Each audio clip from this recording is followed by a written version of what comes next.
Gracias, Mónica, también por tus palabras de bienvenida y gracias a todos los que están conectados ahí. Y no, para mí es un gusto en realidad poder estar hoy día con ustedes, poder tener este espacio de conversación, de diálogo. Espero que lo podamos aprovechar de la mejor manera posible. Les invito desde ya a que puedan ir canalizando sus comentarios o preguntas o lo que sea a través del chat. Ahí le voy a pedir ayuda a Hugo para que lo pueda tener presente porque yo de repente voy a estar más atento a la presentación. De todas maneras vamos a dejar un tiempo al final para dialogar, así que espero que sea también eso provechoso.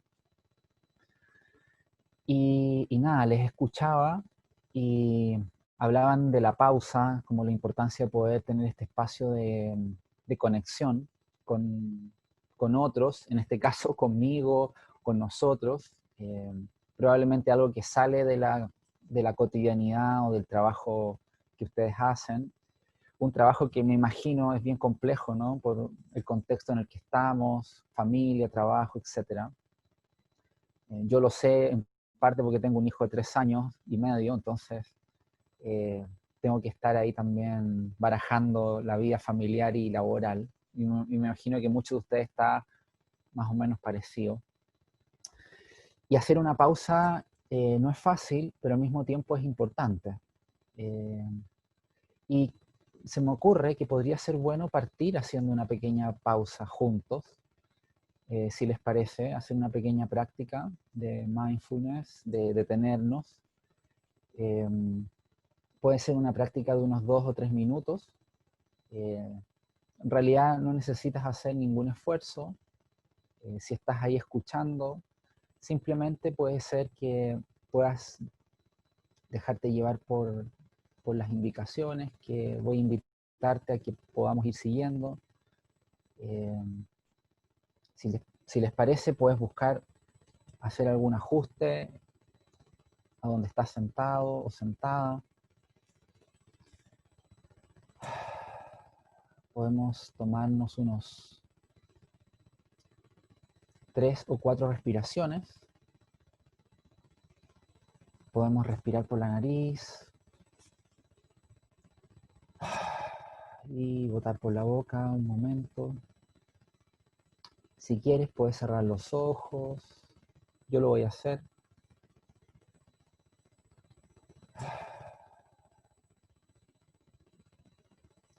Y te invito a que, sin tener ninguna expectativa ni tratar de conseguir nada, simplemente puedas prestar atención a los sonidos y al silencio que haya a tu alrededor.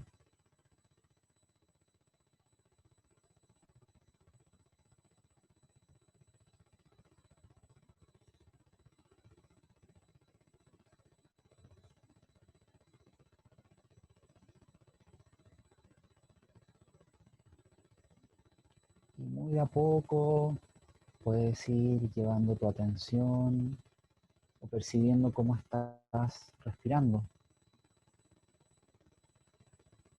sin tratar de controlar la respiración. Podemos notar dónde nos damos cuenta que estamos respirando.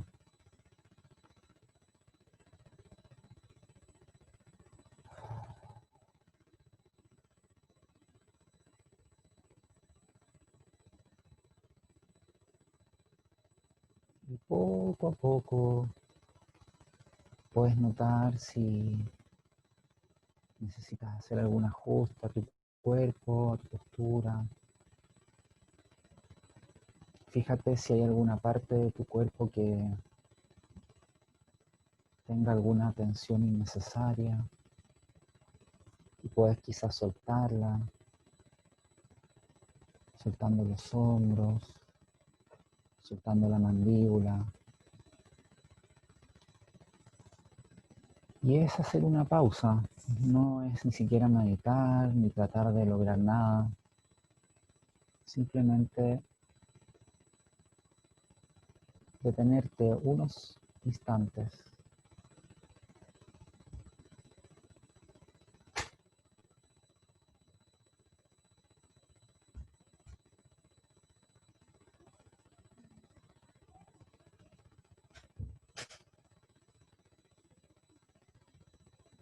puedes sentir tu cuerpo también. Y no te preocupes si tu mente se va en pensamientos, en ideas. No pasa nada. Al darte cuenta que eso ocurre, simplemente puedes volver amablemente, amablemente a tu respiración y a tu cuerpo. No importa que la mente se vaya varias veces, puedes volver varias veces también.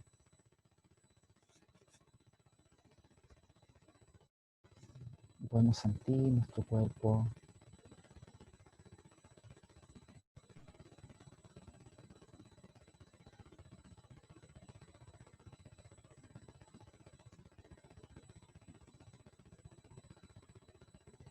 Y también podemos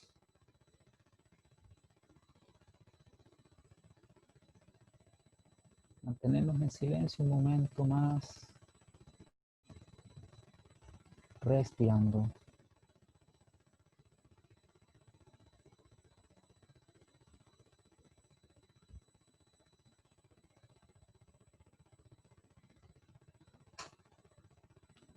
Y muy de a poco, suavemente, te quiero invitar a que puedas ir moviendo los dedos de los pies, los dedos de las manos. Si has cerrado los ojos, puedes ir abriéndolos. Quizás esbozar una media sonrisa, respirar y mover el cuerpo, si necesitas moverlo un poquito.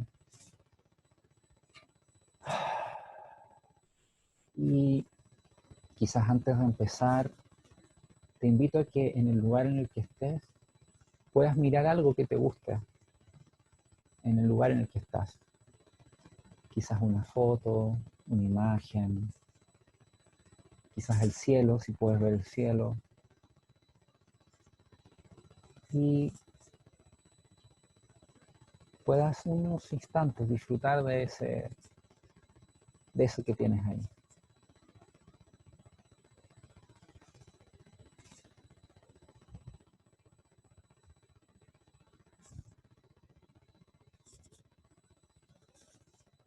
Y de a poco podemos ir volviendo a la pantalla.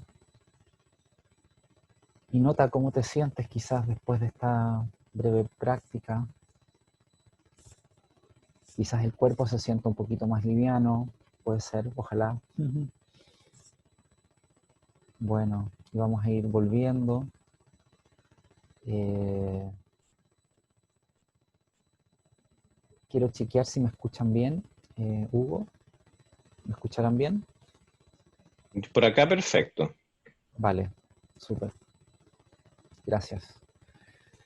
Bueno, gracias por el tiempo en poder detenernos una pausa. Hicimos una pausa de 3 o 4 minutos y esto es un recurso que podemos ya tener presente en cualquier momento del día.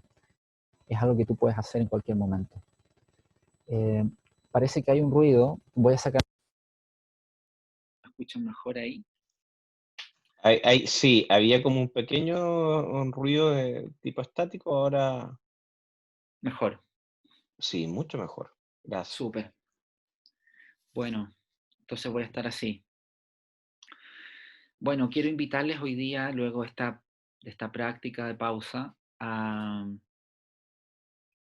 compartir un tema que puede ser un poquito provocador, como decía Hugo, que es hablar sobre incertidumbre, impermanencia, y le quiero agregar un tercer pelo a la sopa, que es la interdependencia, que puede sonar como conceptos demasiado amplios y generales, pero mi propósito hoy día es poder aterrizarlo, porque en realidad, y lo vemos con esta pandemia, la incertidumbre y la impermanencia es algo muy concreto, ¿no? Que hacemos planes, pero las cosas salen de un modo distinto a como esperamos. Y eso, por supuesto, puede generar mucha angustia y ansiedad, y es natural que eso ocurra. Y quiero contar un poquito por qué creo que ocurre. Nuestra mente, nuestro cerebro está hecho de alguna manera para generar certezas y certidumbres. Y, y que ante esa incertidumbre podemos adoptar distintas maneras de relacionarnos con ella. unas más sanas que otras para nosotros, ¿no? Podemos luchar con esa incertidumbre, tratar de mantener el control, pero en realidad a veces eso nos puede generar más estrés que, que más bien aprender a lidiar con esa incertidumbre y con nuestra vulnerabilidad.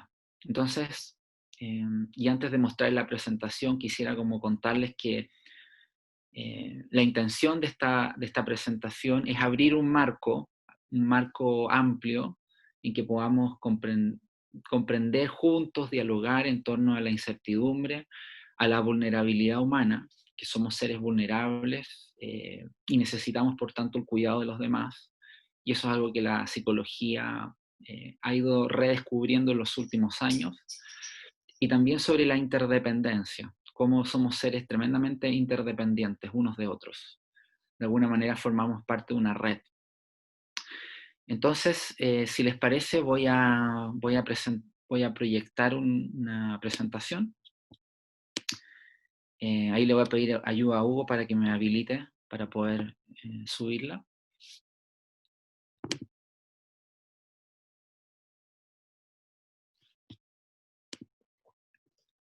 Ahí deberías poder hacerlo, Claudio. Ahora sí, gracias, Hugo.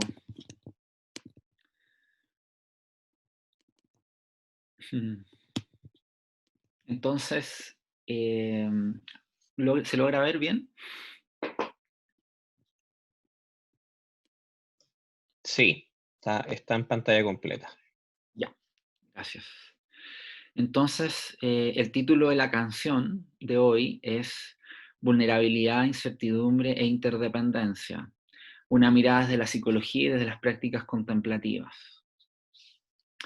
Y el propósito mío de hoy es poder tocar 4 nódulos, 4 temas.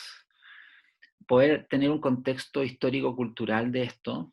Siempre para entender algo creo que es valioso entender el contexto en que se da y particularmente el contexto en el que estamos, ¿no? De pandemia, de máxima incertidumbre y también de alta vulnerabilidad a nivel personal y social. Y luego hablar de los 3 temas: vulnerabilidad, interdependencia e incertidumbre. Entonces esa es como la invitación. Por supuesto, a través del chat les invito a ir comentando y al final vamos a dejar un espacio para dialogar también. Y quisiera partir con esta imagen, que es una imagen de un refugio. No sé, por lo menos a mí me evoca la sensación como de quedarme en casa, de guarecerme. Y la pregunta que yo me hago es, ¿a qué nos podemos refugiar o en qué nos podemos guarecer? Especialmente teniendo en cuenta que estamos en un contexto de tanta incertidumbre. Bueno, esta pregunta, que es un poco metafórica, quisiera que pudiera quedar dando vuelta a lo largo de esta presentación y la vamos a retomar hacia el final. Entonces, primero, poder hacer una contextualización histórico-cultural. No voy a decir ninguna novedad, ustedes lo saben tanto como yo.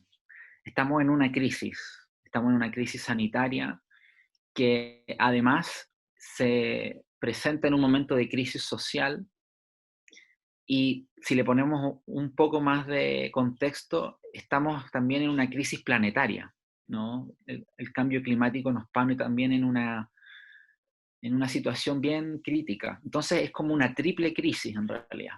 Crisis climática, crisis social y crisis sanitaria. Y bueno, es complejo, por supuesto, esto genera mucho dolor e incertidumbre, especialmente en contextos de mayor diferencias sociales, ¿no? Lo que sí quisiera decir que no es nuevo esto en la historia de la humanidad, es algo que ha pasado antes. Y si nos detenemos solo en el contexto de las pandemias, a lo largo de la historia de la humanidad han habido pandemias terribles, ¿no? Por ejemplo, en el contexto de en el Imperio Bizantino en el 541, una peste que arrasó con más del 40% de la población de Bizancio. Luego tenemos quizás una de las más conocidas, ustedes deben haber escuchado mucho, muchos de ustedes deben saber también muchísimo sobre la peste negra, que azotó a Europa en el siglo XIV, que diezmó a poblaciones en la península ibérica, en Italia, un poco pareció lo que pasó en esta crisis actual, pero de magnitudes de millones de personas que fallecieron, ¿no? De hecho, hasta hace no mucho habían todavía resabios de la peste negra, que era la peste bubónica, en activos, digamos. Por supuesto ya no al nivel que fue en esa época, eh, pero fue terrible en la Edad Media, ¿no? Siglo XIV. Bueno, de hecho, debido un poco a esta peste, no como una causa directa, pero como un antecedente, es que luego de esto se empezó a desarrollar fuertemente la ciencia, vino el Renacimiento, vino un interés por tratar de entender lo que había pasado, y eso fue un impulso y generó un cambio social. Y esto es interesante porque las situaciones de crisis social eh, pueden generar cambios también a lo que viene después. Por supuesto, eso depende de cómo uno lo viva y lo maneje. Mucho más recientemente en la historia tenemos la gripe española en el 1918, en un periodo de guerra, fines de la Primera Guerra Mundial, que también diezmó a distintas partes de Europa, de Estados Unidos, y que, y que fue también muy grande. Se sabe poco en realidad porque como era un periodo de guerra, los antecedentes no se daban a conocer, no eran públicos. Y tenemos la crisis actual. La crisis actual que tiene componentes similares a los de las pandemias anteriores, pero también tiene algunos componentes distintos. Eh, Sin lugar a dudas, un aspecto distinto es el desarrollo de la ciencia que hay hoy en comparación a las pestes anteriores. Hoy día ya no hablamos de peste, hoy día hablamos de pandemia, ¿verdad? Pero en realidad es una peste, ¿no? Que asola a gran parte de la población mundial.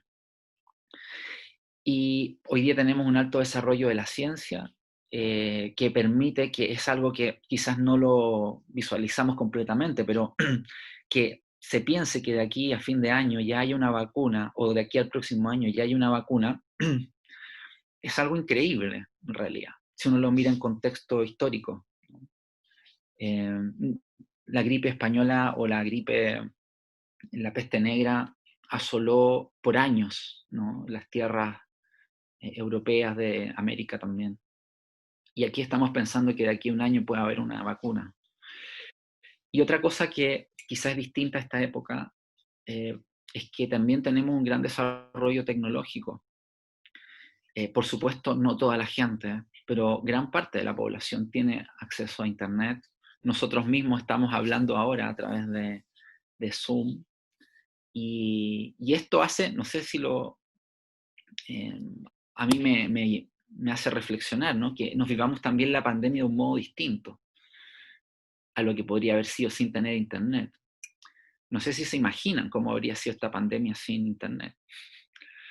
Eh, y esto, por supuesto, depende de cómo lo manejemos, puede ser una gran oportunidad y también puede ser un gran riesgo, ¿no?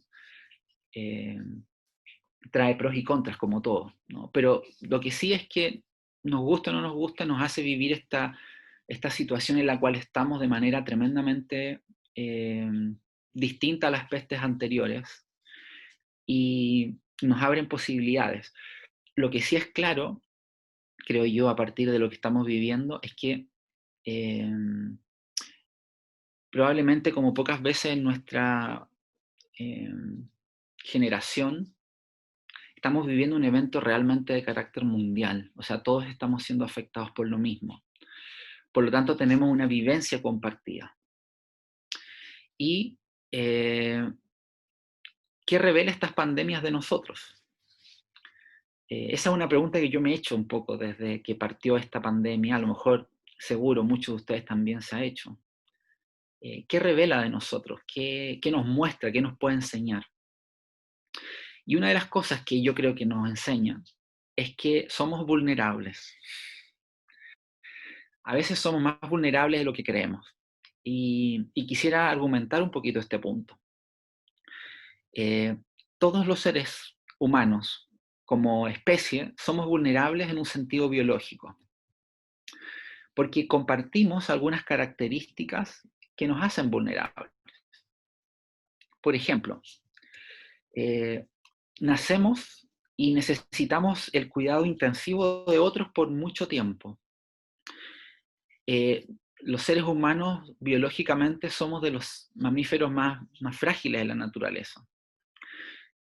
Hace un par de meses vi un documental sobre las jirafas, por eso puse esa foto de las jirafas ahí, porque las jirafas se ponen de pie después de 30 minutos de haber nacido y tienen la capacidad de galopar o correr a los 90 minutos después de nacer. Y los seres humanos, ¿cuánto nos demoramos en ponernos de pie? ¿Cuánto nos demoramos en correr? En ponernos de pie nos demoramos varios meses. En caminar nos demoramos un año o más. Un año, imagínense, es mucho tiempo. Y en ser autónomos y sustentables por nosotros mismos, nos podemos demorar décadas. Algunos 40 años, otros 50. Nos podemos demorar muchísimo en ser autónomos. El otro día leí un artículo que decía que biológicamente el ser humano puede ser autónomo como a los 13 años, más o menos. Y el cerebro humano, se me olvidó poner una lámina, pero el cerebro humano termina de madurar alrededor de los 25 años. De los 25 años. Entonces somos seres tremendamente vulnerables y necesitamos el cuidado de otros. Biológicamente el cuidado permite nuestra supervivencia como especie. Todos los que estamos aquí, fíjense en esto, para poder llegar aquí, para poder estar aquí, necesitamos el cuidado de otros por mucho tiempo. Un cuidado esmerado por años, en realidad. Nuestros primeros años de vida necesitamos que alguien nos alimente, que alguien nos cambie, que alguien nos haga dormir. Si hay un día que eso no ocurre, estamos en riesgo. Bueno, evolutivamente se dice que el ser humano nace inmaduro y es muy evidente que nace inmaduro cerebralmente, porque si siguiera creciendo no podría después salir por el canal de parto. Entonces nace justo en el momento en que puede mantenerse vivo, pero que necesita seguir evolucionando y creciendo. Entonces, compartimos esta biología vulnerable. Y también, fíjense que ese cuidado permite que sigamos sobreviviendo. Entonces, hay algo de un interés altruista y prosocial como una característica primaria del ser humano. Esto es algo que se ha discutido muchísimo en filosofía, en ciencia, si el ser humano nace egoísta o nace más altruista. Hay distintas visiones sobre eso que podríamos dedicar horas a hablar, pero lo que yo quisiera resaltar es que hoy día la investigación está mostrando que los seres humanos tenemos una tremenda capacidad de ser altruistas y prosociales. También podemos ser muy egoístas, por supuesto, pero también tenemos la capacidad de ser muy compasivos con los demás. Y todo lo que he dicho hasta ahora lo compartimos todos, porque es parte de la naturaleza humana, de nuestra especie. Y quisiera resaltar también un matiz, que vulnerable no necesariamente quiere decir fragilizado, ¿no? Vulnerable en este sentido, yo sé que las palabras se pueden usar de distintas maneras. Vulnerable quiere decir sensible y necesitados de cuidado. Y en ese sentido todos somos necesitados de cuidado, todos. sin distinción. Y es importante el cuidado para nuestra supervivencia. La investigación muestra que sí, que bastante. Fíjense en estas imágenes. ¿Qué nos generan estas imágenes? Probablemente surge en nosotros un impulso, una motivación por cuidar, por abrazar. Los estudios clásicos de apego muestran que es tan importante como el alimento, el cuidado y el sostén de otro, ¿no? Para que los seres humanos podamos crecer sanamente necesitamos ese cuidado. Es muy primario. Y quiero citar a un hombre que ha sido muy influyente en la historia de la humanidad, este señor que aparece ahí, que es Charles Darwin, que escribió el libro ay, se me fue el título.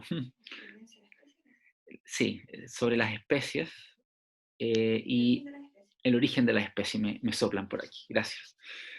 Y tiene esta frase que es muy interesante porque dice: nos sentimos impelidos a aliviar el sufrimiento de otros, de manera que nuestros propios sentimientos dolorosos sean al mismo tiempo aliviados. Pero por más complejo que sea su origen, es de gran importancia para todos aquellos animales que se ayudan y defienden mutuamente, que habrían aumentado por selección natural. Porque aquellas comunidades que incluyen el mayor número de miembros con más compasión, habrían florecido mejor y criado el mayor número de retoños. No sé ustedes, pero a mí me enseñaron una versión de Darwin como de la supervivencia del más fuerte y la competencia, ¿no? Como que esos son los atributos que pareciera que él resaltara, ¿no? Sin embargo, resulta interesante saber que Darwin nunca habló de la supervivencia del más fuerte. Ese término no es de él. Ese término lo acuñó un cientista posterior que fue discípulo de él, de apellido Spencer. Darwin en realidad habla de la supervivencia de los más aptos. Y apto no es lo mismo que fuerte. Apto implica un conjunto de características que contribuyen a la supervivencia. Y dentro de esas características está, como aparece aquí en la cita, una mayor compasión, una mayor capacidad de entender y de comprender y de ayudar al otro. Entonces hemos tenido una visión de Darwin un poco torcida, o bueno, suele pasar con los grandes autores que los discípulos presentan otras visiones de los autores. Y pongo esta cita porque muestra cómo que quizás gran parte de nuestra cultura está influida por una visión más bien egoísta del ser humano, pero hoy día la investigación muestra que no es tan así, y eso quiero contarles un poquito. A ver si puedo mostrarles un video. Puedo luego volver a la otra imagen. Aquí voy a pedirle ayuda a Hugo a ver si se escucha, que me diga solo si se escucha. A ver. Sí.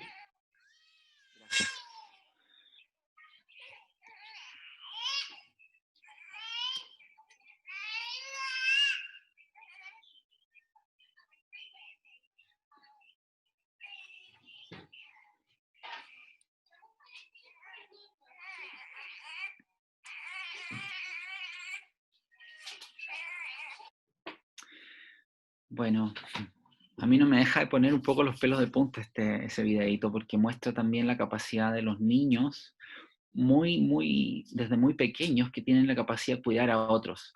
Y les voy a mostrar otro inmediatamente, ya que estamos en esta onda. Quiero mostrarles un breve extracto de una investigación que se está desarrollando en Alemania, del Max Planck Institute, sobre conductas altruistas y prosociales en niños pequeños. Y este estudio, de alguna manera, está derribando algunas ideas sobre cómo los niños son, que había sido teñido un poco por una visión pesimista del ser humano, y al menos está mostrando que tenemos una capacidad de cuidado. Este video creo que dura 15 a 20 segundos, muy cortito. Fíjense.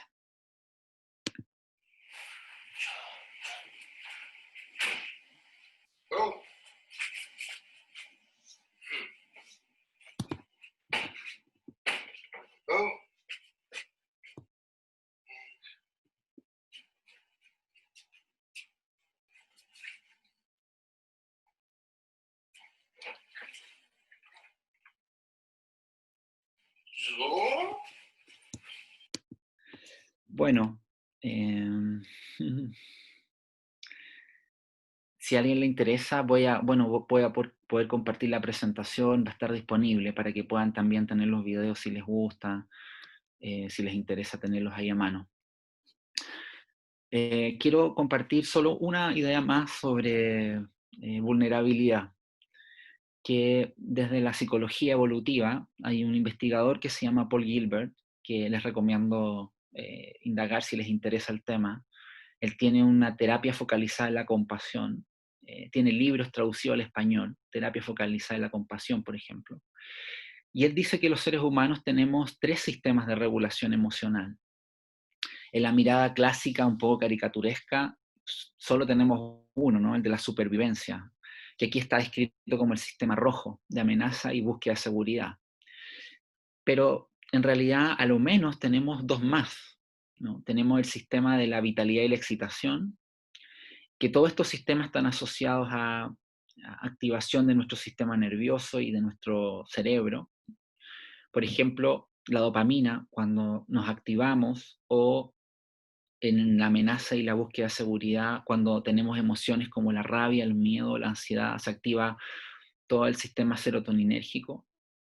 Es decir, tenemos un cerebro preparado para luchar o huir, o para tratar de conseguir lo que queremos, que sería el sistema rojo de amenaza y el sistema azul de vitalidad y excitación. Pero también tenemos un sistema que podríamos llamar ahora el sistema verde, que complementa al sistema rojo y azul, que es el sistema del vínculo y la amabilidad, y que tiene que ver con que nuestra biología necesita la conexión y el encuentro con otros. Y tenemos todo un sistema biológico preparado para eso, ¿no? Que tenemos oxitocina, liberamos oxitocina, tenemos opiáceos naturales en nuestro cuerpo que se liberan para sentir descanso y bienestar, etc. Entonces podemos pensar que dentro nuestro habitan, de alguna manera, estos 3 sistemas de regulación emocional. Y lo que suele pasar es que hay alguno de estos que está más activo que otro por las circunstancias de vida, por el contexto, ¿no? Y podemos pensar que muchas veces nuestro contexto elicita más el sistema de amenaza o búsqueda de seguridad y no promueve tanto el del vínculo y la amabilidad. Pero en realidad los 3 son importantes. Los 3 son importantes en distintos momentos. Y el verde es particularmente importante porque nos permite regularnos. El sistema de regulación del vínculo y la amabilidad estaría a la base del apego y estaría a la base también de regularnos cuando tenemos emociones intensas, como la rabia o el miedo. Dicho eso, y para cerrar la vulnerabilidad como tema, yo sé que da para mucho más, quisiera solo decir que reconocer nuestra vulnerabilidad requiere coraje. Es más fácil ocultarla, es más fácil negarla, pero, y esta cita de Brené Brown lo grafica, la vulnerabilidad también es una fuente de conexión. Brené Brown es una investigadora que tiene esta frase que dice: sé que la vulnerabilidad es el núcleo de la vergüenza y el miedo, pero también es el lugar donde nace la dicha, la creatividad, la pertenencia y el amor. La vulnerabilidad es el lugar de nacimiento de la conexión y la ruta de acceso al sentimiento de dignidad. En realidad, cuando negamos la vulnerabilidad, nos volvemos autómatas y nos volvemos menos dignos. Y cuando sentimos nuestra vulnerabilidad y podemos entrar en contacto con la vulnerabilidad del otro, es posible el encuentro y es posible la conexión.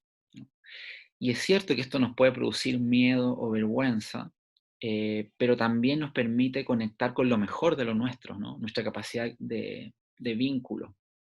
Y probablemente ustedes, nosotros, apelamos a esto en los momentos difíciles también, ¿no? Y es importante reconocer que esto es algo compartido por todos nosotros, ¿no? Somos seres vulnerables. Todos, ¿no? De vulnerable a vulnerable en realidad. No es que haya unos más o menos, somos todos. Y si somos vulnerables tenemos la capacidad también de cuidarnos, unos a otros, la necesidad de cuidarnos unos a otros. Bueno, entonces compartimos que somos sensibles, estamos expuestos al dolor, la enfermedad y la muerte, somos seres emergentes en el flujo de la vida, aun cuando pueda parecernos que vivimos mucho tiempo, nuestras vidas son breves, en realidad en un panorama amplio. Y compartimos el deseo de estar libres de sufrimiento y tener una buena vida, aunque no dependa de nosotros completamente conseguir esto. Nadie se despierta en la mañana y dice, oh, otro día para sufrir y pasarlo mal y hacer pasar mal al resto. Bueno, espero que nadie piense eso. La mayoría decimos, bueno, espero estar lo mejor posible, espero estar bien y que mis seres queridos estén bien. Puede ser que no sepa cómo hacerlo, pero tenemos la intención de no sufrir, ¿no? Esto lo compartimos no solo los seres humanos, los mamíferos en general. Los animales no les gusta sufrir, ¿no? Tienen un sistema nervioso que los aleja del sufrimiento. También son sensibles. Y también para nosotros son importantes los momentos de encuentro y conexión. Y no somos seres aislados, no vivimos aislados, somos seres relacionales. Los seres humanos somos tremendamente sociales. Por eso, bueno, nos afecta tanto estar aislados, como estamos muchas veces producto del encierro, ¿no? Necesitamos volver a conectar. Y quizá eso es lo más básico y lo más importante, conectar con el otro. No tanto la información, sino vernos, reconocernos, saber que estamos ahí. Eso es fundamental. Especialmente en momentos donde nos cuesta hacer eso, ¿no? Bueno, da para mucho esto. La interdependencia, otro aspecto que sería el tercer aspecto de 4 que quisiera comentarles. Somos seres interdependientes, somos seres que dependemos unos de otros. Bueno, y como ejemplo de esto, puse una foto aquí de Wuhan, ¿no? Este lugar donde partió la pandemia, hace algunos meses atrás. Si lo pensamos, no es tanto tiempo en realidad. Estamos hablando de enero, por ahí, enero, febrero, y estamos en junio, y podemos ver que algo que ocurrió al otro lugar del mundo, literalmente China está, y este lugar está exactamente al otro lado del planeta, es la antípoda de Chile. Algo que ocurra allá nos afecta, y nos está afectando ahora mismo, ¿no? Eso muestra que somos tremendamente relacionales e interdependientes, dependemos unos de otros. Nuestra mente, nuestros gobiernos crean diferencias, límites, fronteras, pero hay cosas que traspasan esas fronteras, como esto, ¿no? Como la pandemia que estamos viviendo. Y hay un concepto que a mí me gusta mucho, que esto lo tomo de Thich Nhat Hanh, que es un monje zen, que dice que ser es interser. Interser significa que alguien es gracias a todas aquellas cosas que no son el mismo, pero que permiten que sea. Por ejemplo, ustedes son quienes son gracias a sus padres, a quienes los cuidaron cuando eran pequeños, gracias a sus seres queridos actualmente. Pero si vamos más allá, somos quienes somos también gracias a lo que nos rodea, ¿no? El alimento que tenemos todos los días, el techo. Podemos estar en contacto gracias a Zoom, que hoy día nos conecta. Y así, en realidad formamos parte de una trama, ¿no? Y nuestro ser no es un ser independiente y completamente autónomo, nunca. Siempre estamos relacionados con otros. A veces podemos caer en la dicotomía entre la independencia y la dependencia, ¿no? Como no nos gusta ni lo uno ni lo otro. O nos gusta más uno que el otro, ¿no? Pero la interdependencia es un poco un reconocimiento de que formamos parte de una trama que no nos hace ser irresponsables. Somos eslabones, somos nódulo de esa red, y nosotros también jugamos un rol importante en en los medios en los cuales nos movemos, en nuestra familia, en nuestros colegios, en nuestros equipos de trabajo, etc. Entonces somos muy interdependientes. Y quisiera como ilustrar algo que puede tener que ver con que somos nosotros mismos quienes construimos una ilusión de un yo sólido, una ilusión de un yo independiente. Construimos a lo largo de nuestra vida una especie como de proyecto de identidad sólida. Y pongo sólido entre comillas, porque en realidad, si lo miramos en nuestra experiencia, hay mucho cambio en realidad, todo el tiempo, día a día, momento a momento. Es más bien como un flujo continuo, más que como un edificio sólido. Pero necesitamos ponerle certeza, ¿no? No podemos vivir todo el tiempo en ese flujo, necesitamos crear certidumbre, porque con esa certidumbre nos podemos relacionar con el mundo que vivimos. Yo creo que el tema es que no es no crear esa certidumbre, sino no creer que es sólida realmente, ¿no? Sin verlo como una construcción. Los seres humanos creamos orden a partir del caos, desde nuestra percepción misma, y a partir de los pensamientos que vamos generando, vamos organizando la información que nos llega del contexto. Y este tema es bien amplio, lo podríamos conversar por horas de horas, pero podemos reconocer que en nosotros, en cada uno de nosotros, hay al menos dos autorreferencias a nosotros mismos. Una, esto lo desarrolla Kahneman, que es un psicólogo y economista premio Nobel.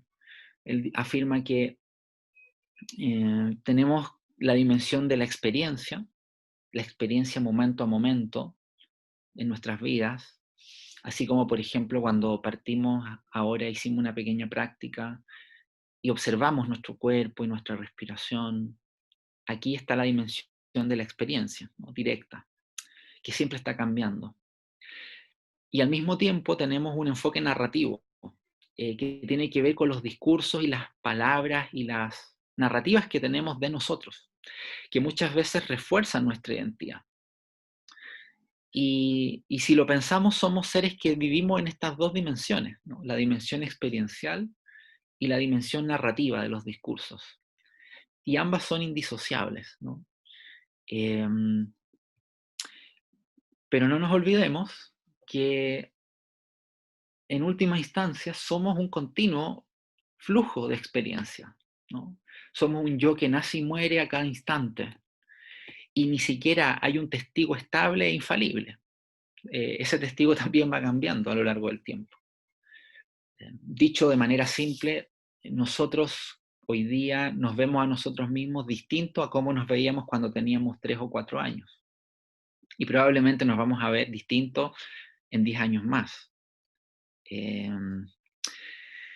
Entonces, lo que quisiera transmitirles es que somos constructores de certezas. Nuestra mente todo el tiempo está construyendo certidumbre. Y se debe en gran medida a nuestro cerebro. Y particularmente a la corteza prefrontal medial, que es un área del cerebro que afecta enormemente nuestra identidad. Construye de alguna manera quién creemos que somos. Hay un neurobiólogo que afirma que los seres humanos tenemos como un casco de realidad virtual puesto en la cabeza, ¿no? Que es el neocórtex, y que nos hace generar certidumbre, ¿no? Todo el tiempo. Nos hace generar narrativas, nos hace predecir, nos hace adelantarnos a lo que todavía no pasa. Y eso tiene un lado maravilloso, porque nos permite planificar, nos permite, por ejemplo, reunirnos hoy. Si no lo hubiéramos planificado, no habría ocurrido espontáneamente. Pero también tiene un lado oscuro, el lado oscuro de la luna, que nos hace sufrir por cosas que todavía no ocurran.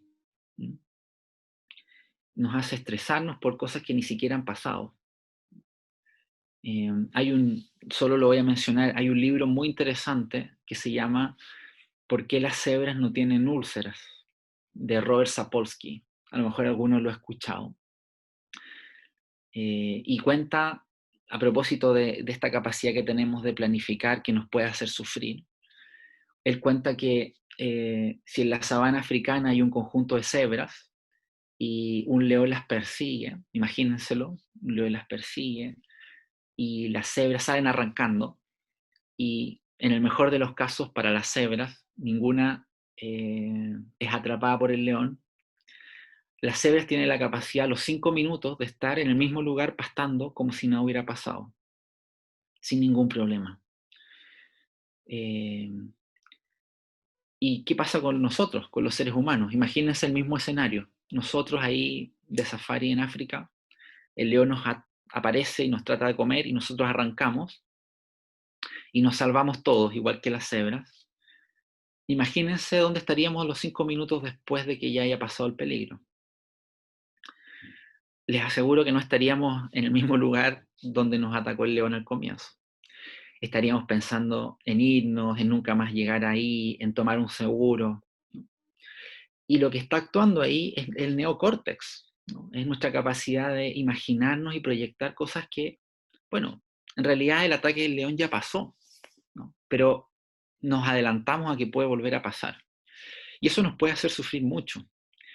Por eso las cebras no tienen úlcera y nosotros sí, porque tenemos la capacidad de proyectar con nuestro cerebro, lo que es una bendición y al mismo tiempo una maldición. Por lo tanto, es tan importante aprender a relacionarnos con nuestra mente. Y hay maneras de hacerlo mejor que otras, sin duda. Bueno, somos constructores de certezas y somos también constructores de egos inflados. Aquí hay una estadística súper interesante de cómo en Estados Unidos han ido incrementándose la patología de narcisismo desde los 80 hasta el 2006. Y somos seres que también nos vamos inflando nosotros mismos, ¿no? Esto es un metaanálisis súper interesante sobre eso.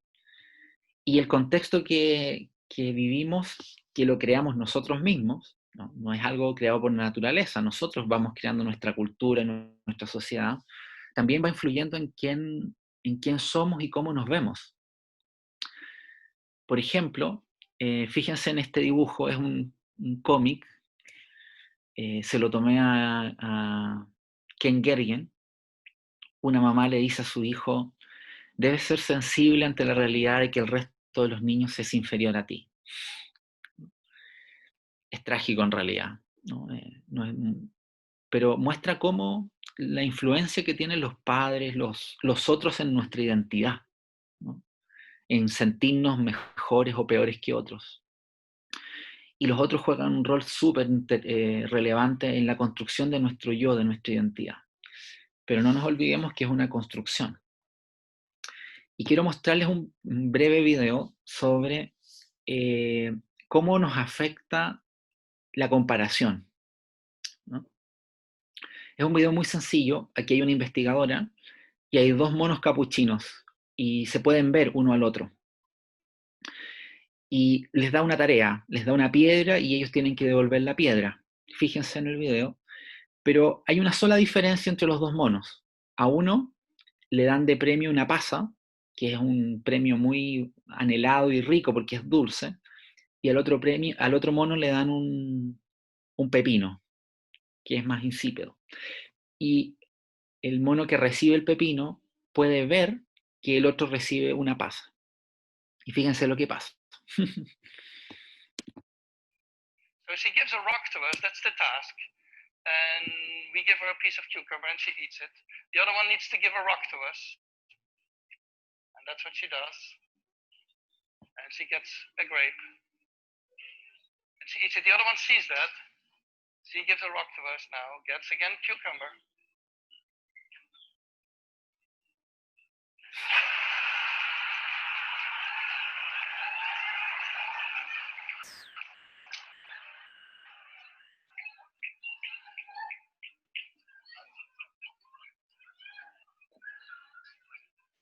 She tests the rock now against the wall. She needs to give it to us. And she gets cucumber again.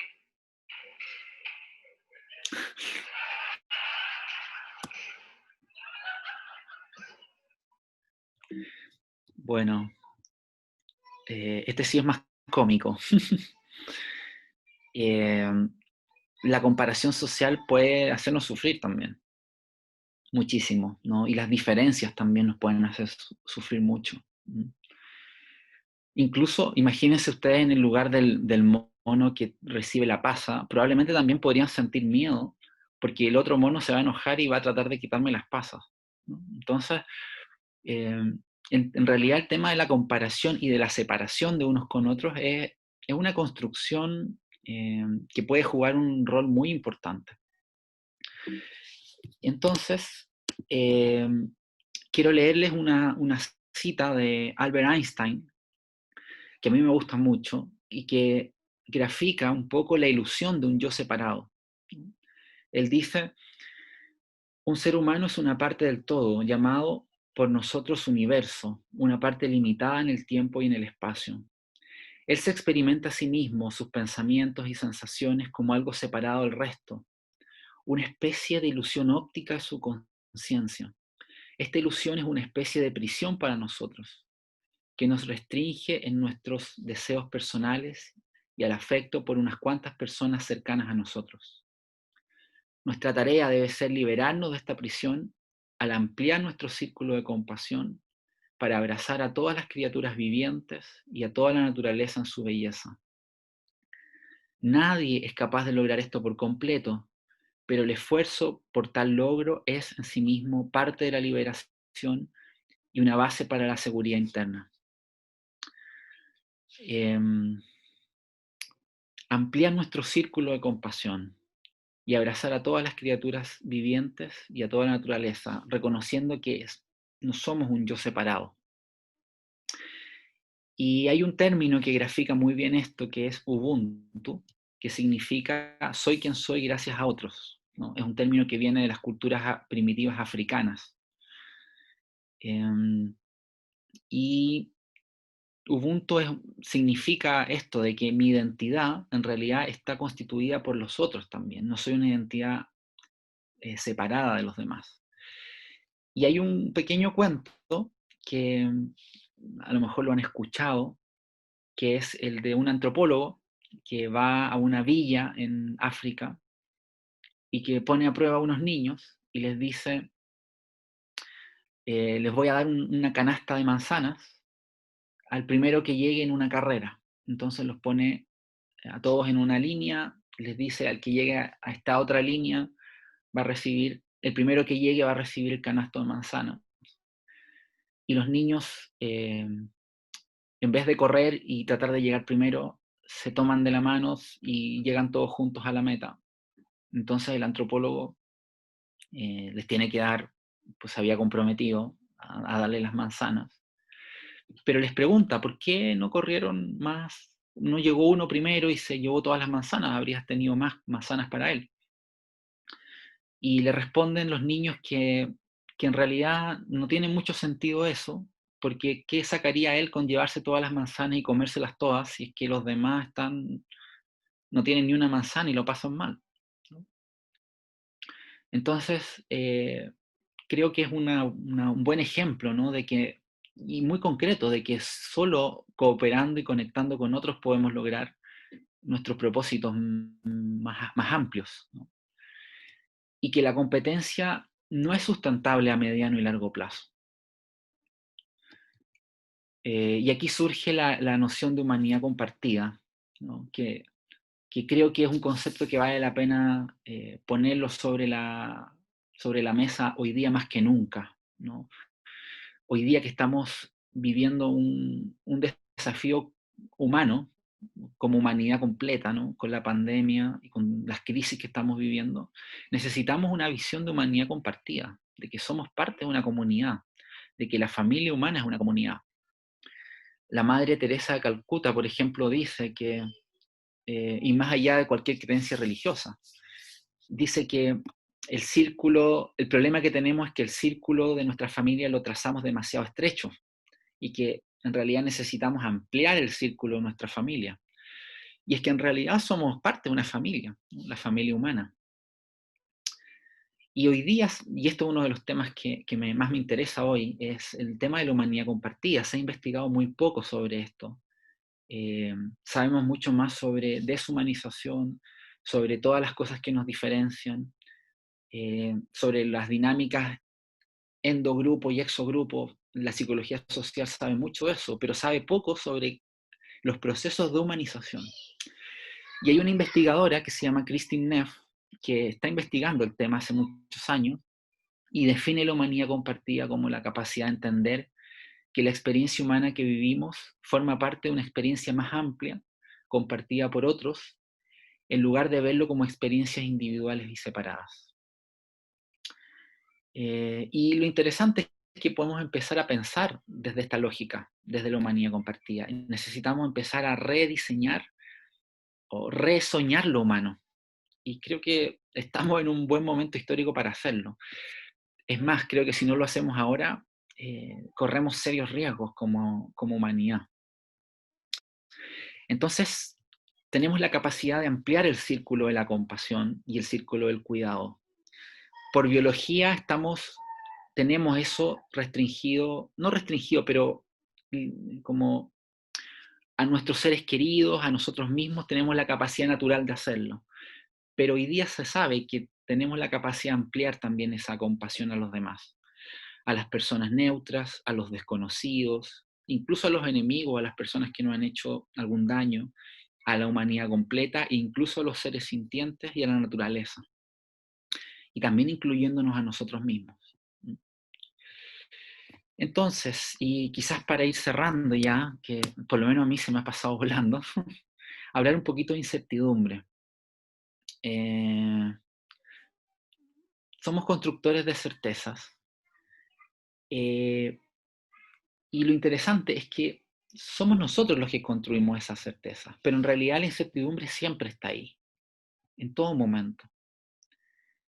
Y hay una cita que dice que un error común, del cual no nos percatamos, es que pretendemos explicar lo que no sabemos a través de lo que sabemos.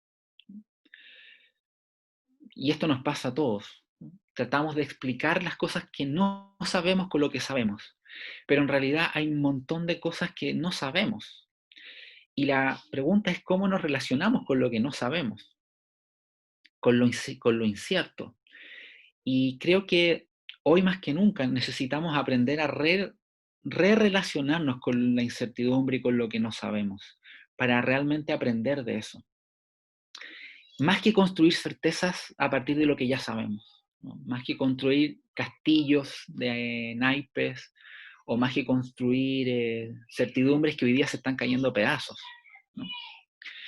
Y hay un libro que me leí hace poquito con un grupo de amigos y colegas que se llama, el título no es muy positivo, ¿no? Pero se llama Cuando todo se derrumba. Es de una monja, Pema Chodron, muy interesante libro, en realidad.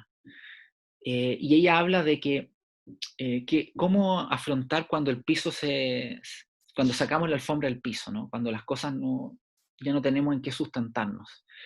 Y ella nos invita como a vivir y a relacionarnos con lo incierto. Y, por ejemplo, ella hace mucho énfasis, y algo que a mí me pareció interesante de pensarlo, que la esperanza, o poner la esperanza fuera, es un gran riesgo. Y ella critica la esperanza. Contrariamente a lo que nosotros podamos haber quizá abrazado, ¿no? Porque la esperanza en cosas fuera o externas, ¿no? La esperanza no, ella usa la metáfora de que es como una niñera, ¿no? Como que nos acostumbramos a vivir con ciertas certezas, pero no nos hacemos responsables de la vida que estamos teniendo y de la vida fluida que estamos viviendo. Y cuando ponemos la esperanza fuera, ella dice, la otra cara de la esperanza es el miedo, ¿no? Cuando tenemos miedo ponemos la esperanza fuera. Pero tenemos la posibilidad de vivir no en la desesperanza, sino más bien en lo incierto. Invitar a vivir en la incertidumbre que somos y en la incertidumbre que está ocurriendo a nuestro alrededor. Y quizás aquí hay una invitación también en los procesos formativos y educativos a evitar la incertidumbre, a no dar respuestas muy rápido, a no dar respuestas a veces, sino que invitar a abrirnos a la experiencia tal cual está ocurriendo. Y hay una cita que a mí me gusta que dice, no te preocupes, está todo fuera de control. A veces creemos que tenemos que tener todo bajo control para estar tranquilos. Y en realidad eso también es un poco una ilusión, ¿no?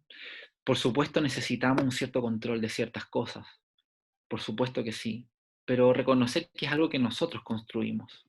Y también soltarle las certezas y evitar lo incierto. Eso nos permite también relacionarnos más livianos con los demás. No somos perfectos, somos seres en construcción, en continua construcción. Y cuando estamos en lo incierto podemos conectar con otros también, desde nuestra vulnerabilidad. Entonces podemos pensar que nuestra existencia es interdependiente, impermanente, y que no hay un yo sólido, sino que más bien un yo que está continuamente fluyendo, interactuando con los demás.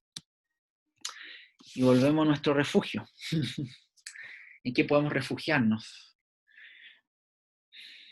Quizás podemos refugiarnos en nuestra respiración, en la capacidad de conectar con otros, en la experiencia momento a momento, en el cuerpo. Y más que construir seguridad y certezas, despertar a la valiosa y salvaje vida que tenemos en este momento.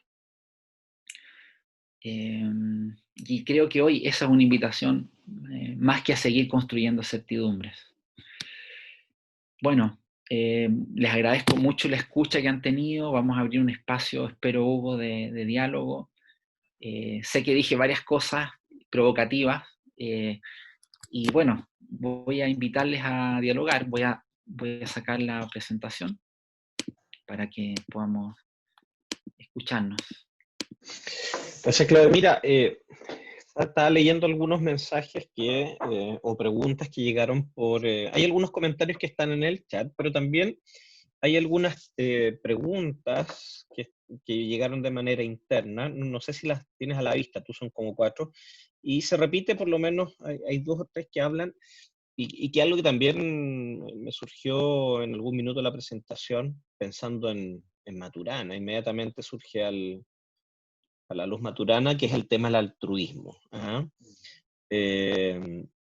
Entonces, la pregunta la voy a leer el texto porque me parece es súper clara y va en esa línea. Dice que con respecto al altruismo, si somos seres sociales, ¿por qué se ha visto tanto el individualismo en nuestra sociedad? De alguna manera elicitaste algunas respuestas, pero es bueno reforzar esta idea porque efectivamente creo que hay varios pasajes de lo que tú presentas que nos ponen en entredicho esta tendencia o capacidad versus lo que en realidad estamos viendo, el altruismo y el individualismo. ¿Qué es lo que pasa ahí? Si somos seres que estamos llamados o tenemos esa capacidad, ¿por qué vemos tanto de lo otro?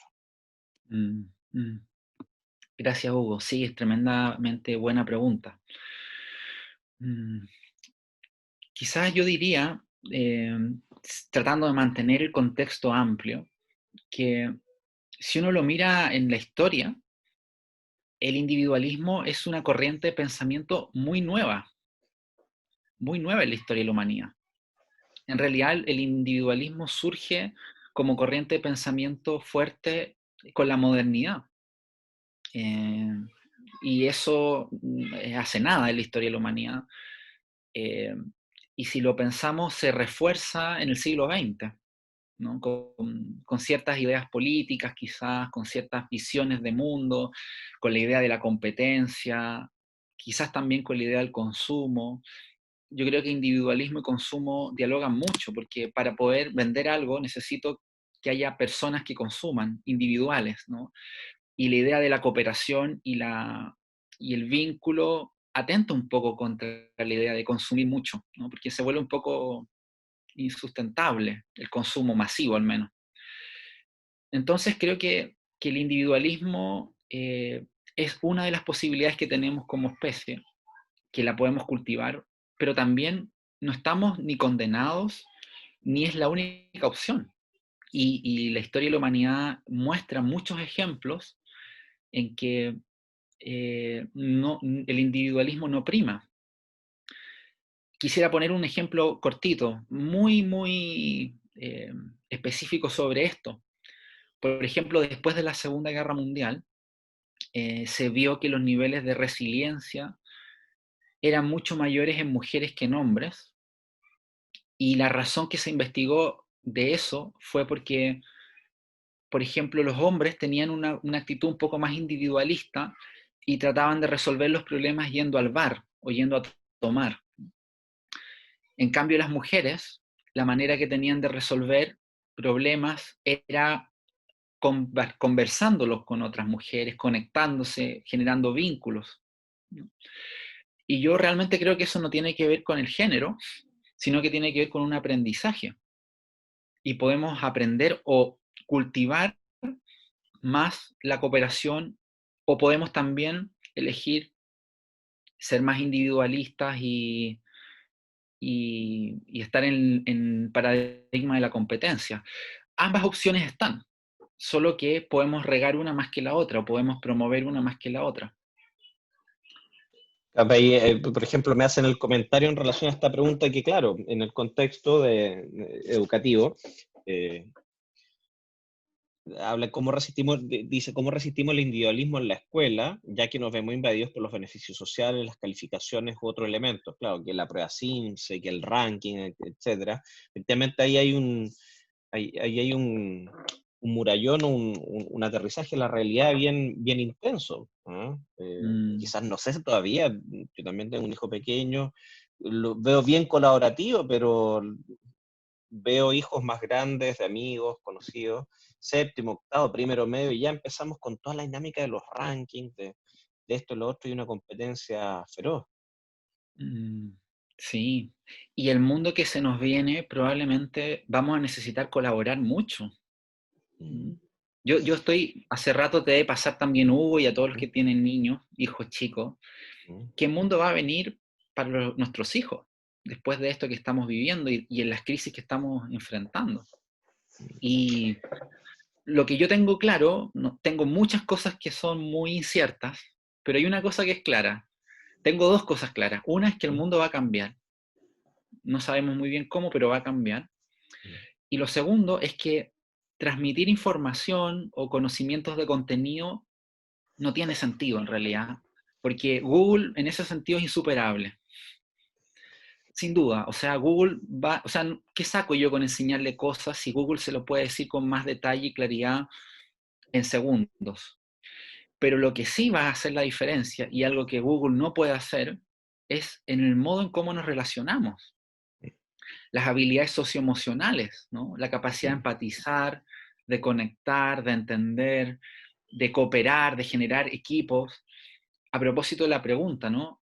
Precisamente porque estamos en un contexto que todavía promueve la competencia, los rankings, es necesario aprender maneras colaborativas de relacionarnos y de trabajar.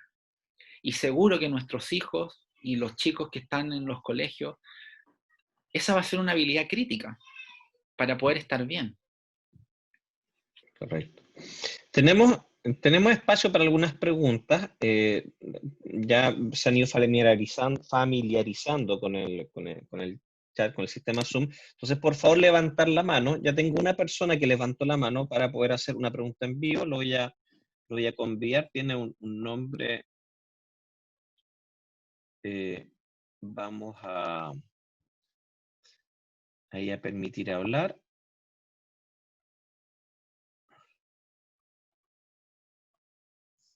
Ahí bajo la mano. Entonces, tenemos espacio para alguien más que quiera hacer alguna de las preguntas en vivo. Tengo algunas pendientes, pero yo agradecería, por ejemplo, a Ghislaine, tengo a Marisol, hay otra persona que se llama Docente, Luis Arias, a ver cómo lo invito, Ana Pamela, la voy a conviar aquí a que participe.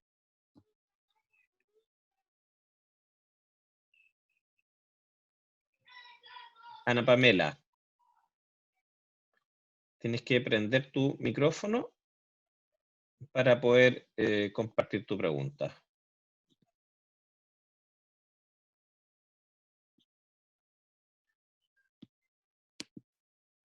Ahí se nos fue.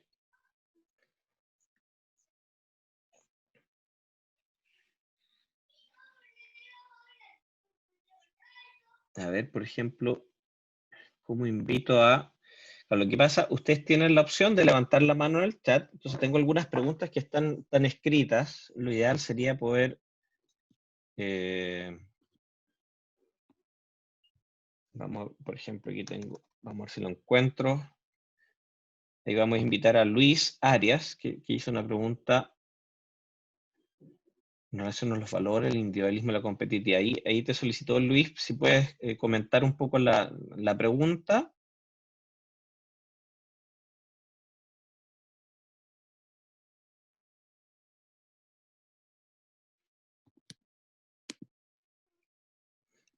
Vamos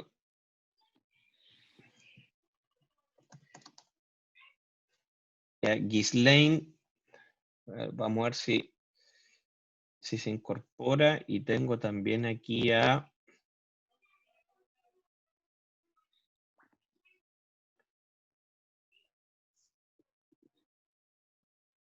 Pueden abrir el micrófono. Ghislaine preguntaba a todos, deseamos esquivar los momentos de sufrimiento, pero ¿no será porque tenemos miedo, por ejemplo, a la muerte, a la orfandad?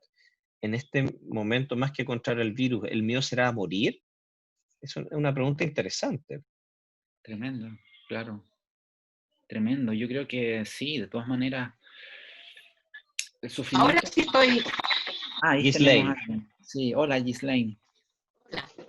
Mi pregunta era con respecto... Parece que... Espérate un segundo. Bajarle un poquito el volumen a tu parlante. Se está acoplando.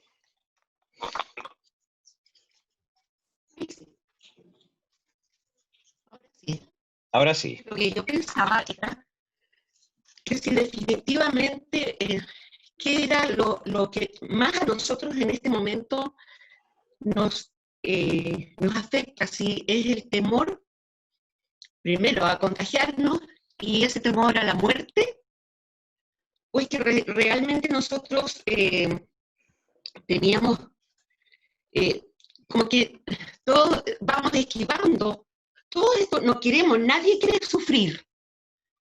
Entonces, el miedo al sufrimiento es eso, es ese temor a sufrir, a no quedar, por ejemplo, huérfano, a que no se muera mi madre, a que no se muera mi hijo. En definitiva, es eso, el miedo a todo eso, a lo desconocido de la muerte. Esa era más o menos la pregunta. Gracias, Ghislaine. Gracias a ti. Sí, bueno, creo que no sé si pueda dar una respuesta genérica. Yo creo que tenemos distintos miedos también, cada uno también tiene distintos grados de miedo a distintas cosas. Sin duda la muerte es un gran tema. Creo que la muerte es como el último umbral donde la vida acaba, ¿no? Es como algunos filósofos hablan del fin de todas las posibilidades, ¿no? Y también es la última gran certeza, o sea, la única certeza que tenemos es que nos vamos a morir. Aquí entramos en terreno filosófico, pero a mí me encanta eso. Yo tengo la idea de que la muerte puede ser un tema que nos produzca miedo, pero también la muerte puede ser un gran motivador para valorar la vida. Precisamente porque la vida es corta, breve, incierta y va a terminar. Perdonen que se los diga, pero si no lo sabían, nuestras vidas van a terminar. Y eso hace que la vida sea muy valiosa, porque si fuera eterna, daría lo mismo perder un momento u otro, total, después tengo otro momento para recuperarlo. En cambio, el hecho de que nos vayamos a morir hace que esta vida sea muy valiosa. Cada momento, cada relación que establecemos, cada momento es único. Por lo tanto, es cierto, yo comparto contigo que la muerte, Ghislaine, puede generar miedo, miedo a perder, y eso en algún sentido es sano también, porque nos permite cuidarnos. Obviamente, si fuéramos temerarios por la vida, viviríamos mucho menos. Es bueno sentir miedo. No se trata de no sentir miedo. El tema es cómo ese miedo no nos paralice y no nos deje conectar con la vida, ¿no? El miedo es muy bueno. Yo a veces siento miedo de no tener miedo. O sea, el miedo es bueno que esté, solo que no nos paralice y no nos desconecte de la vida. Y la muerte puede ser un paralizante, pero también tiene la posibilidad de activarnos y de conectarnos más con la vida. A muchos les debe haber pasado que en momentos críticos de dolor, de sufrimiento o de duelo, uno se siente más conectado y uno siente que la vida es valiosa y que vale la pena vivirla con intensidad. Entonces, creo que la muerte puede ser algo que sea bueno tenerla más presente para valorar lo que tenemos. Gracias. Aquí tenemos a... Gracias. Gracias, Gracias, Ghislaine. Lane. Y aquí hay una pregunta, es bien simple, pero tiene una artiente aplicada muy interesante. Es Marisol. A ver si Marisol sí está en línea ahí. La agregué a ver si es que la puede... se desarrolla un poco más la pregunta. Hay una pregunta muy simple y directa, pero quizás tiene que ver con la bajada o el aterrizaje a ¿qué hago yo con esto? ¿Qué hago yo al tomar conciencia, al reflexionar sobre este tema? Y nos pregunta Marisol, si quieres puedes complementar tu pregunta, que es ¿por qué unos parecen o son más vulnerables que otros y cómo se puede modificar eso? ¿Ah? Aquí viene el tercero, en los sujetos de atención, nuestros alumnos, nuestras familias, nuestros hijos, nuestros seres queridos. ¿Por qué unos parecen más vulnerables que otros y cómo podemos hacer para modificar esto? O traduzco la pregunta un poco, Marisol, si es que no, a lo mejor no pueden prender el micrófono. ¿Cómo ayudo yo a otro, ¿no es cierto?, en esta dinámica a ayudarlo a tomar conciencia de su vulnerabilidad, de que es normal? ¿Cómo puedo movilizar ese cambio de percepción y asumir en esta lógica las incertidumbre e incertidumbre? Que es normal, que es una certeza el hecho que en algún minuto no nos sentimos bien, que en algún minuto nos sentimos más débiles, nos sentimos más desprotegidos.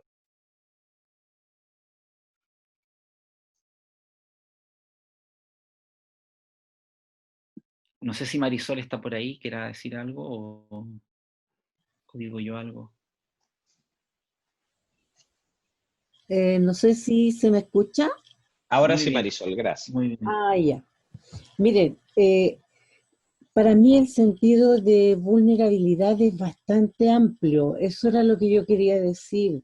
Porque no solo somos vulnerables en el sentido del dolor o del miedo, también somos vulnerables en el sentido social. Entonces yo pienso que en este, o sea, mirándolo desde este aspecto, desde este sentido, o de estos tres sentidos, esta pandemia nos viene atacando por estos tres bandos. Y de repente nos encontramos con qué hacemos nosotros con nosotros y qué hacemos con los demás, cómo podemos ayudar al resto de estas personas que estamos viendo cerca nuestro, a nuestros estudiantes, a nuestros parientes. ¿Qué hacemos cuando vemos que, por ejemplo, hacemos todo lo posible y aún así nos falta para que nuestros estudiantes logren superar un poquito su vulnerabilidad? ¿Qué hacemos si nosotros con todo lo que estamos haciendo todavía falta para que muchos de nuestros colegas, muchos de nuestros estudiantes superen el miedo a que vean a cada rato gente muriendo cerca de ellos por esta pandemia, gente afectada por esta pandemia? ¿Qué hacemos si el miedo está creciendo dentro de ellos, el temor a salir a la calle, el temor a salir a comprar, etcétera, de nosotros y de los demás? ¿Qué hago yo como persona? ¿cómo puedo colaborar un poquito más para que esto cambie? Esa era mi pregunta en general. Vale. Bueno, muchas gracias, Marisol, por tu preocupación y por tu pregunta y por tu comentario. Sí, es cierto que a veces la preocupación nos puede paralizar y a veces, sobre todo cuando sentimos que el problema es demasiado grande, podemos sentirnos como abrumados y quisiéramos hacer más de lo que hacemos. Y creo que vale la pena tener conciencia de que ninguno de nosotros puede ayudar o todo lo que quisiera y ninguno de nosotros puede resolver el problema solo. De nuevo, la idea de la interdependencia. Cada uno de nosotros puede poner su granito de arena en distintos contextos y dependiendo de dónde estemos, ¿no? Quizás sea trabajar con nuestros estudiantes, quizás sea con nuestros vecinos, quizás sea con nuestras familias. Hay espacios, todos tenemos un espacio donde podemos hacer algo por otro. Y hay algo que puede ser interesante que a mí me ayuda mucho, también cuando me pasa que siento que podría hacer más de lo que hago, es que hay un terapeuta que afirma que la acción absorbe la ansiedad. Entonces, cuando tú ya te pones en acción, cuando empiezas a hacer algo, por pequeño que sea, ayudas al vecino, o apoyas a un grupo, o te sumas a colaborar con la olla común, o lo que sea, canalizas esa preocupación en alguna acción concreta. Y eso es bueno, aunque sea pequeñito, ¿no? Sabiendo que no podemos resolverlo nosotros solos, ¿no? Y que todos somos como eslabones, nódulos de una red más amplia. Y si cada uno puede ir haciendo algo, esa ayuda se va amplificando. Pero es importante, yo quisiera resaltar la importancia de la acción, no quedarnos en la pura preocupación, porque si nos quedamos todos preocupados no hacemos nada. Entonces, la acción, por pequeña que sea, contribuye a que esa ansiedad se transforme, se canalice. Eso me parece que es importante y la acción colaborativa, ¿no? Hay gente que está haciendo cosas y quizás esas personas también puedan ayudar y hay muchas y múltiples maneras de colaborar, con cosas materiales, con cosas inmateriales, y cada uno sabe dónde puede colaborar.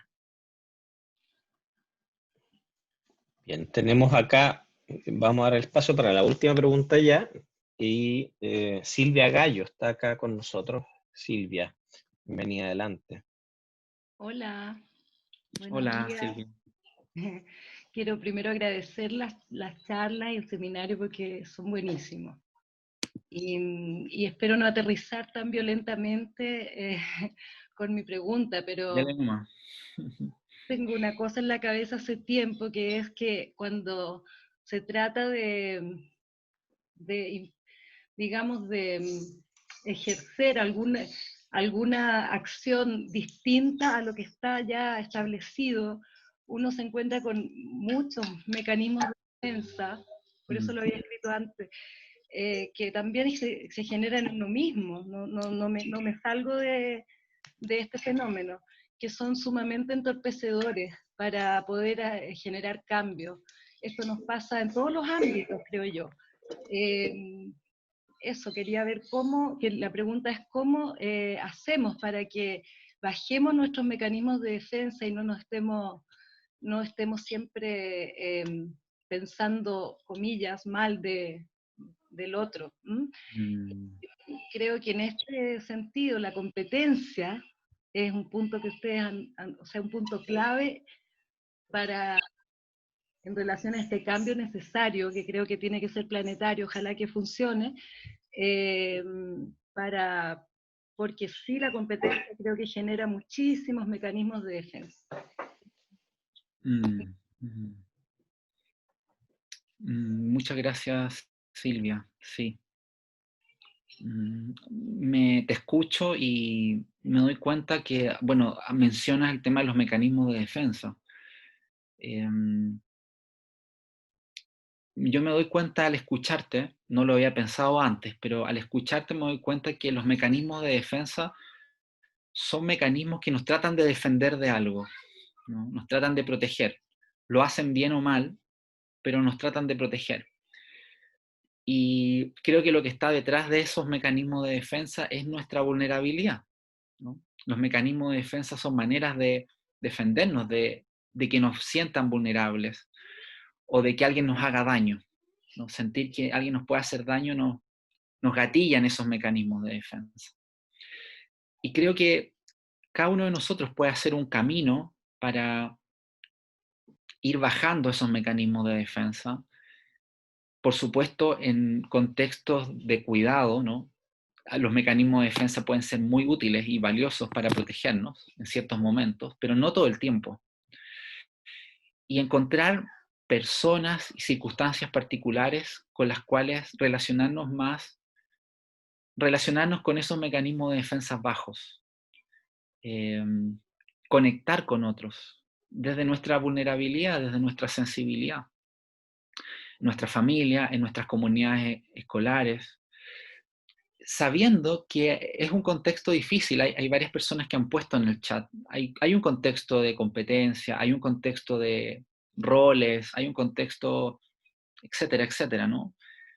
Pero el contexto no puede determinar nuestra acción, y cada uno de nosotros es libre de poder ir generando, como, me imagino así, como vetas, como trizaduras en el sistema de defensas, ¿no? Y eso significa, y para aterrizarlo completamente, ¿no?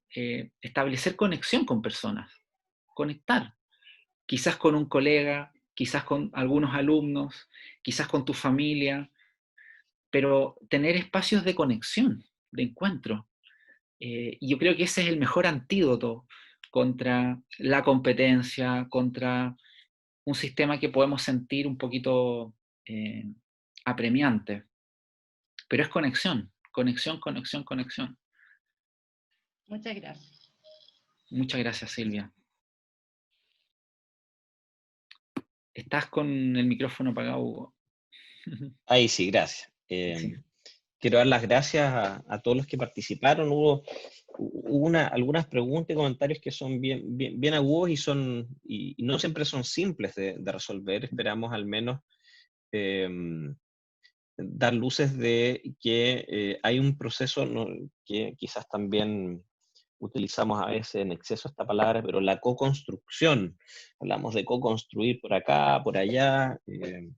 Ocupamos en el ambiente psicosocial, se ocupa en el ambiente educativo, un término que probablemente acá entre los asistentes manejamos, de esta lógica de, uno, que no tenemos las respuestas de manera individual o preformateada, ¿no es cierto? Dos, que son colaborativas, por tanto, y que se van desarrollando en el tiempo, y efectivamente el cerrar estas brechas entre lo que sentimos, lo que pensamos, entre el deber ser y en verdad cómo estoy en este instante, nos genera ruido, y quizás van a quedar desafíos de pensar también cómo invitamos a tomar una nueva conciencia a las personas con las que interactuamos, a nuestros padres y apoderados, a nuestros alumnos, a nuestros equipos de trabajo, en circunstancias en que parece que la realidad nos abruma un poco, ¿ah? Así que de esa perspectiva creo que se remueven, se activan, digamos,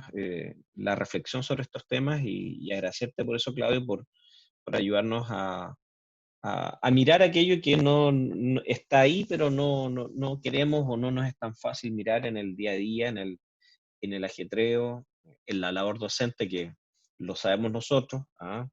Claudio y yo hacemos clases también, tenemos que hacer línea, y creo que podemos compartir esta idea de que hay una demanda distinta por la forma y por la cantidad de trabajo. Entonces, ¿en qué minuto también nos sentamos a pensar, a reflexionar sobre esto? Creo que hoy fue un espacio privilegiado para eso. Y te quiero agradecer mucho, Claudio, por tu tiempo y tu sapiencia en poder llevarnos acompañar en este proceso reflexivo. Así que muchas gracias por tu tiempo, ¿ya? Gracias. Gracias a todos los que están ahí, gracias por el tiempo que se dieron de escuchar y de participar. Y gracias por escuchar este tema que fue amplio. Yo traté de irlo aterrizando. Sé que abre muchas cosas, pero Les agradezco mucho el tiempo y la presencia que han tenido durante el día de hoy en esta presentación. Gracias, Claudio. Contarles, bueno, para cerrar y aclarando algunos puntos, bueno, recordarles el sitio web, ¿no es cierto?, donde está siempre toda la información, va a estar, muchas veces está primero la información en el sitio web antes que en los correos, los mails que estamos enviando semanalmente. Les recuerdo aquí en el chat, la dirección sea.ui.cl/reduca-p-cuida, el guión al medio. Recordarles también que para solicitar horas de consejería online, el correo es reducatecuida@uai.cl, que también lo estoy escribiendo en el chat, ¿no es cierto?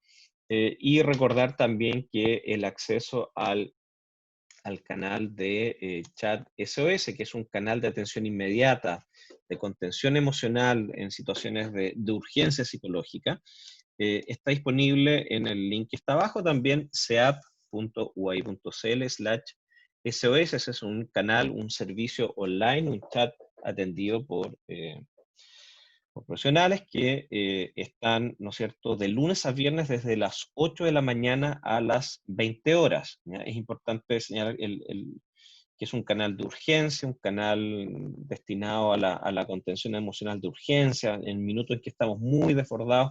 Es una opción, no es una psicoterapia, ¿ya? No es un tratamiento psicológico, pero es un tipo de intervención psicológica, ¿ya? Nosotros la denominamos primeros auxilios psicológicos, y va a estar disponible de lunes a viernes de 8 a 20 horas. Es un canal que, si bien les van a preguntar el nombre y algunos datos, es un canal anónimo. Nosotros no tenemos ahí una ética profesional que mantener, y es una información, todo lo que ahí se conversa por chat, que queda entre ustedes y el operador o la operadora que está de turno, ¿ya? Versus el servicio de consejería online, el servicio de consejería, que está destinado a trabajar hasta en 4 sesiones, ya sea por línea telefónica o por también llamada Zoom.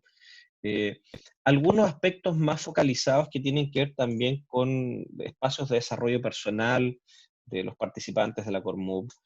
Muchas veces también son espacios en los cuales de manera más privilegiada, de manera más frecuente, nosotros vemos que hay un foco de trabajo en alguna temática de tipo laboral, ¿ah? Algún desafío de lo que significa la labor cotidiana que tenemos. La consejería es, en inglés se llama el counseling, ¿ah? La hemos traducido como consejería al español.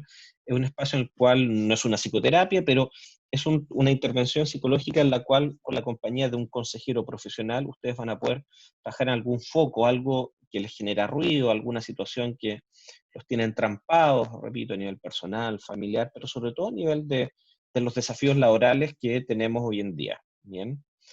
Me están preguntando, no está, podrían poner la página web porque no sé. Sí, lo que pasa es que la voy escribiendo y va quedando más atrás. Ahí está la dirección del chat SOS, bien.